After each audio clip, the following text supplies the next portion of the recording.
berperan jadi apa? Nenek. Jadi Fikri. Jadi bapaknya. Berperan jadi apa? Jadi ibu. Kak berperan jadi apa? Nina. Berperan jadi apa? Laras.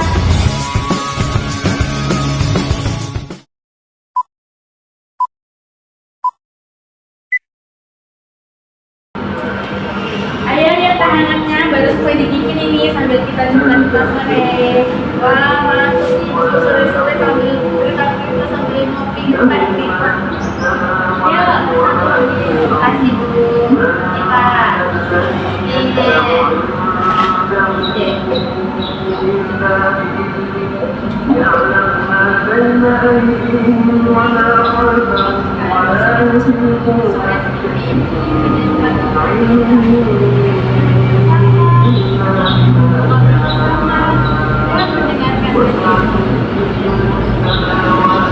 asik ya kayak gini bikin aku bangun rumah, apalagi pas lagi di kos cari kepikiran tentang kepentingan keluarga.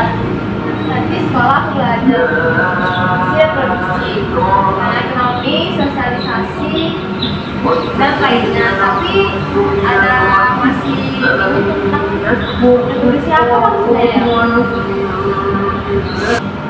Pertanyaan bagus, Fik. Jadi fungsi reproduksi itu artinya keluarga melahirkan dan juga mendidik anak supaya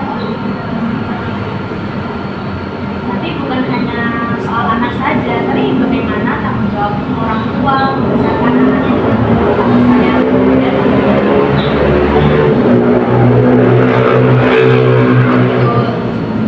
zaman dulu mempunyai anak itu dianggap sebagai rezeki yang besar.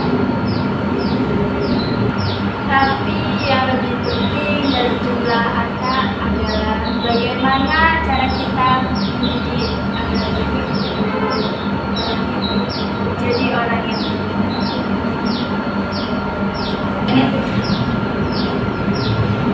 jadi saya dari ibunya aku Kak Laras karena fungsi reproduksi. Ya sayang itu merupakan fungsi reproduksi, tapi bukan hanya itu saja. Tapi itu berbeda, kami juga punya tanggung jawab bagaimana merawat kalian sehingga menjadi orang yang dewasa dan bisa mandiri.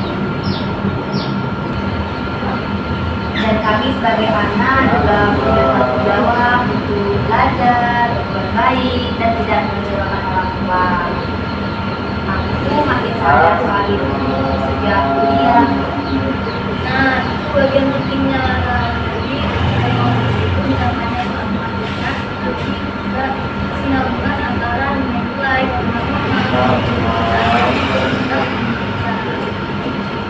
berarti keluarga itu kayak tempat awal semua hal ya, tempat kita tumbuh belajar dan tahu mana yang baik dan salah.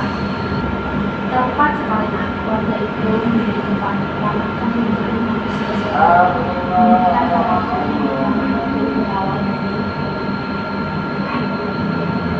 kalau kita dulu kalau itu sederhana pendidikan moral dari keluarga itu nomor satu. Ajari anak-anak saling mengerti, saling membantu, saling menjadi bertanggung jawab. Aku juga mau belajar jadi anak baik supaya bikin ayah, ibu, dan nenek bangga.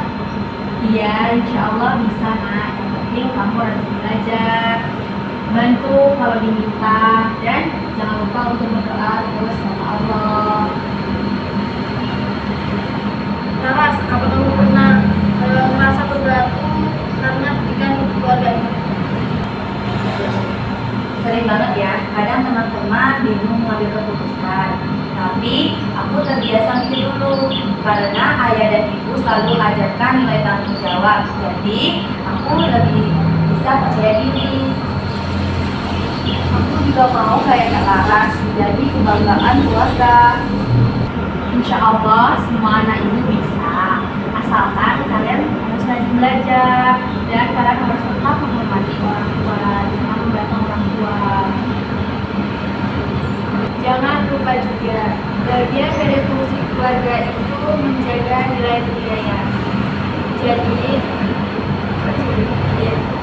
Jadi, selain sekolah formal, keluarga juga mengenalkan tradisi, bahasa, dan adat. Benar, kita harus jaga nilai itu agar tidak hilang. Kadang sedih lihat teman yang keluarganya tidak harmonis. Mereka kurang perhatian dari orang tua. Itulah pentingnya komunikasi keluarga. Fungsi reproduksi itu bukan hanya sekedar punya anak, melahirkan anak, tapi juga bagaimana caranya mewujudkan keluarga yang damai dan penuh dengan cinta.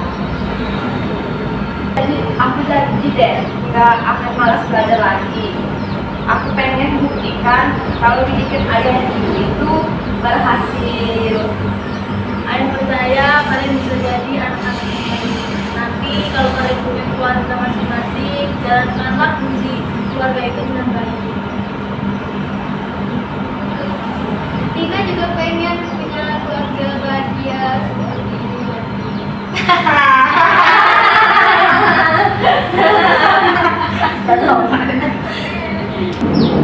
Nah, kalian luar biasa.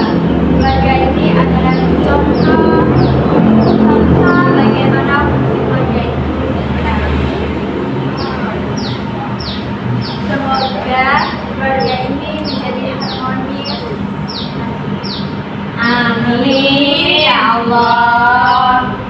Nah, sudah sore ini kita siap-siap sholat dulu ini mau maghrib. Yuk, kalian yang makin berkah. Berkah yuk.